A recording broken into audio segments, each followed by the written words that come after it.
What's up everybody, 40 the Broadway Saiyan here. Welcome back again to my YouTube channel, and in this video, I'm going to be doing my very first character analysis slash overview slash are they worth it, and I'm going to be focusing on the first limited time character that is still currently featured upon the making of this video, which is going to be Sirslet. We have her right there on my home screen. When I first saw this character, I absolutely fell in love. She kind of corresponds with the whole Phantom of the Opera with her plays, which is one of my favorite Broadway musicals, and I just love her overall design. So we're going to be talking about, her strengths, what she brings to the table, and if I personally find her worth it or not, and whether you guys should be investing in this character. But before we talk about that, if you guys enjoy what you see on this channel, you know the drill. Hit that subscribe button.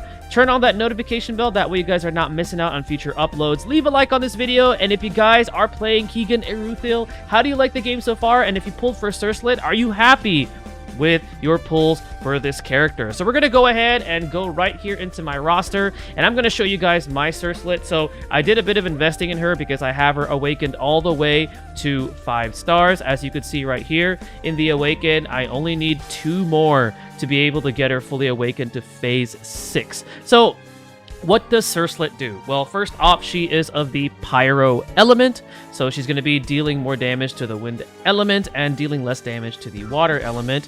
Her class is Hoplite, so she is going to be, dealing melee damage. However, despite the fact that she is a melee damage dealer, her real role in terms of her skill set, she is more of like a bruiser type character. So she deals damage, and she also has self-sustain ability. However, because in this game, there's like 2 different ways to set up your characters, she could also be like an all-out berserker, dealing as much damage as possible, but at the same time, sacrificing that sustainability. And we're going to go ahead and take a look at what she brings to the table, starting off with her basic attack. It's pretty simple. She just deals damage, dealing physical damage equal to 120 to 130%. This is higher the more that you level it up, but it's a pretty basic attack.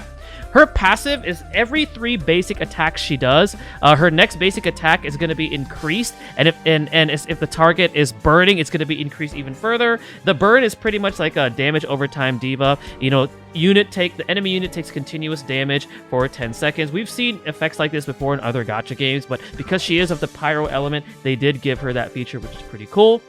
She has 2 different active skills that you could toggle with. So the first one, I would say, is her more offensive one. It's called Crimson Dance. So she hurls her weapon in the target direction, dealing physical damage equal to the damage percentage that you see right there. It goes up as you upgrade it, and it's within enemies within a rectangular area. So if there's enemies within a rectangular area, they're going to be hit by the skill. I'm going to say again, this is the more offensive one, because if you take a look at her second active skill here, with this one, she deals damage to nearby enemies, and she gains 1 stack of 10% damage mitigation that lasts for 5 seconds, and that goes all the way up to 3 stacks. So with this active, she gets a 30% damage mitigation. So again, 2 different ways to play her: all-out attacker, or like more of like a bruiser style with like a sustain ability. And we're going to talk about the sustain soon, but I want to talk to you guys about her ultimate, because her ultimate, in my opinion, is absolutely ridiculous and broken. What she does is she releases, she pretty much interrupts all nearby enemies. So if you have enemies that you see their casting bar going up and they're about to do something, she's going to interrupt that. She deals a massive amount of damage. Like, the multipliers on this is absolutely insane, and she enters the Berserker Rage status. So with the Berserker Rage status, take a look at it here. She gains 3 stacks of rage, and each stack increases her crit rate by 20%.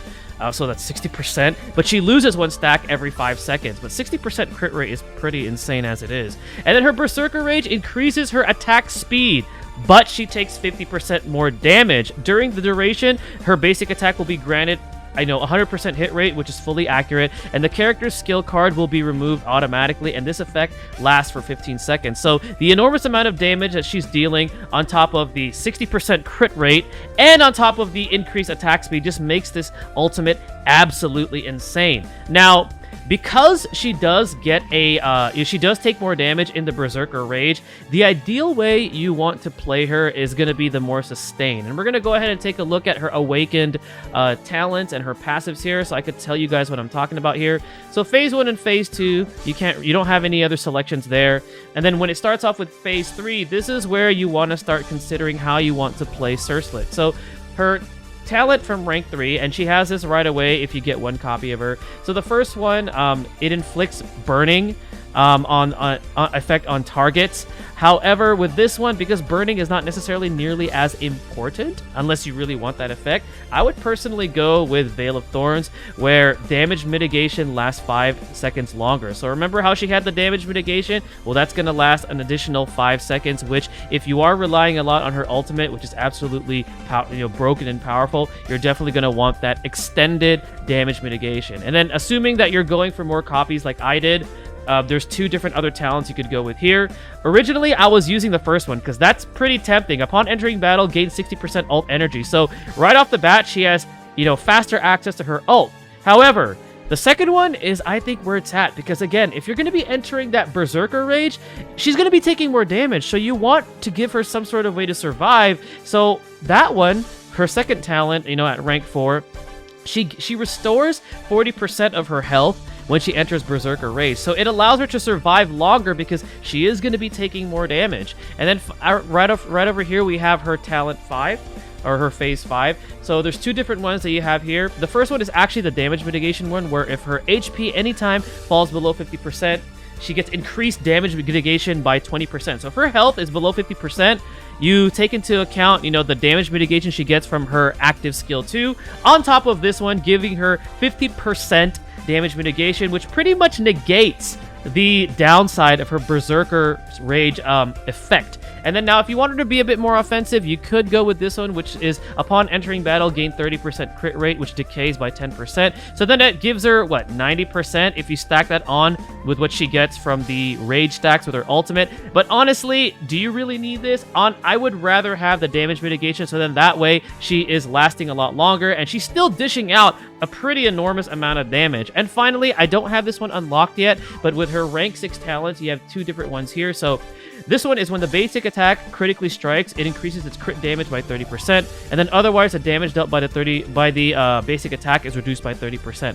Not really a fan of that one. I would definitely go with the second talent here, which is the more defensive one. When the basic attack critically strikes, you gain 1 stack of the 5% damage mitigation for 5 seconds. This caps out at 4 stacks, so that means you get pretty much up to 20%, and remember that will stack on top of all the other mitigation that you have. If you have this stacking with the other damage mitigations that she get, pretty much that negative effect from her Berserker Rage is negated, and you still have some sort of form of mitigation, assuming that you get her all the way to phase 6. So all in all, I personally think this character is worth it. 1, because she's really powerful, and 2, because she is limited. Once this character goes away, unless they make a change or they have another event where they bring her back, you can't get this character off of the standard banner. I know a lot of people are talking about Gildan. I know a lot of people have been suggesting, oh, go for Illuya, but if you have the resources, just think about it, because Illuya and Gildan are on the standard banners. They're not going to go away, even if their rate-up banners go away.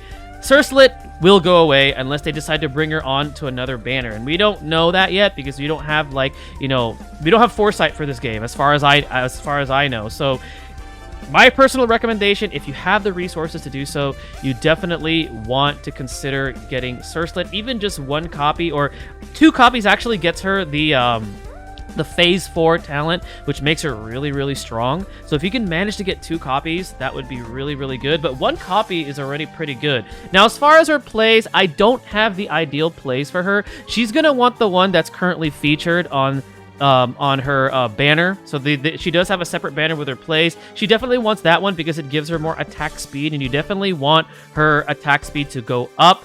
But for the time being, I am using the Phantom plays, which is pretty much a Ruko playing as the Phantom, because it gives her an increased max HP by 10% with the 2 set bonus. So, you want her to have high HP, so that way, if you are running her as that, sustainability bruiser, you have that available. And then afterwards, I do have the set 3 bonus on her, so after casting a skill or ultimate, it increases attack damage by 30% within 5 seconds. So it just allows her to deal more damage whenever she casts one of her skills and one of her ults. And a character that I definitely love to pair with her is actually the SR, that is featured alongside her, which is Screamer. As you can see, my Screamer is almost at phase 6, but the cool thing about Screamer is her support skill gives the effect called Brisk. So let's see right here. So Screamer plays exciting rock music to invigorate everyone, granting Brisk. So what this does is attack speed is increased by 30%, and this definitely complements Sirslet, because the faster she attacks, the faster she could deal more damage, and the faster she can get more stacks of all the other different effects that she has. For example, the one where for every 3 basic attacks, she gets burning, so you could take advantage of that. So you definitely want to pair her with Screamer. Great character to run with Sirslet. I actually came across a hard stage not too long ago where I had a team of 4. 2 of my DPS died, and then it was literally just my Sirslet and my Screamer, and they managed to beat the difficult stage for me. And there was a power disparity too, so that just goes to show how powerful this combination can be and just how good Sirslet is. She's a very, very strong character, and again, if you have the resources to do so, I recommend that you consider trying to get at least 2 copies, if at all, even just 1, because she is a limited time character, and I believe that her kit is actually really, really strong. Alright guys, well this is going to go ahead and conclude my very first character overview analysis on Higan Eruthyll. Let me know what you guys think so far about Sirslet. I would love to hear your guys' discussion in the comments section below. And also, overall, are you enjoying this game? I know there's another game coming out soon called Honkai Star Rail, which has a ton of hype, but this game is actually pretty good, and I'm really glad that I gave this game a shot because I was on the fence originally, but now that I am playing it, I am absolutely loving my experience with this game. Thank you guys again for watching. Stay tuned for the next video, and stay blessed, everybody.